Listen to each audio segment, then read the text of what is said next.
তো ভিউয়ার্স বরাবর মতন আবারও চলে আসলাম নতুন আরো একটি ভিডিও নিয়ে। আজকের ভিডিওটি হচ্ছে রেফ্রিজারেটর কানেকশন ওয়ারিং ডায়াগ্রাম। তার জন্য প্রথমে নিয়েছি একটি 3 পিন প্লাগ, নিয়েছি একটি থার্মোস্ট্যাট, নিয়েছি একটি ডোর সুইচ, নিয়েছি একটি বাল্ব, নিয়েছি একটি রিলে এবং নিয়েছি একটি কম্প্রেসার, নিয়েছি একটি ওএলপি সুইচ, নিয়েছি একটি টার্মিনাল পয়েন্ট।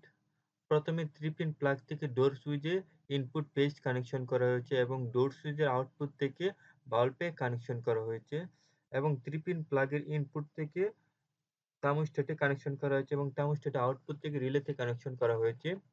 রিলের এক প্রান্ত থেকে টার্মিনাল পয়েন্টে রানে কানেকশন করা হয়েছে এবং অপর প্রান্ত থেকে টার্মিনাল পয়েন্টে স্টার্টে কানেকশন করা হয়েছে।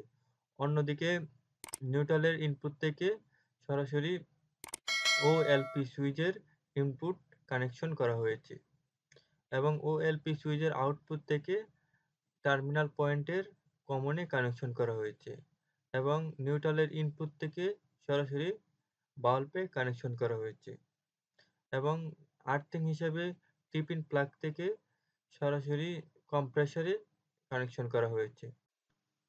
আজ এই পর্যন্ত। ভিডিওটি ভালো লাগলে অবশ্যই লাইক করবেন, কমেন্ট করবেন, শেয়ার করবেন এবং এ ধরনের আরো নতুন নতুন ভিডিও পেতে চ্যানেলটিকে সাবস্ক্রাইব করে পাশে থেকে বেল আইকনটি অল করে দিবেন যাতে পরবর্তী ভিডিও আপলোড করার সাথে সাথে নোটিফিকেশন পেয়ে যান। ধন্যবাদ।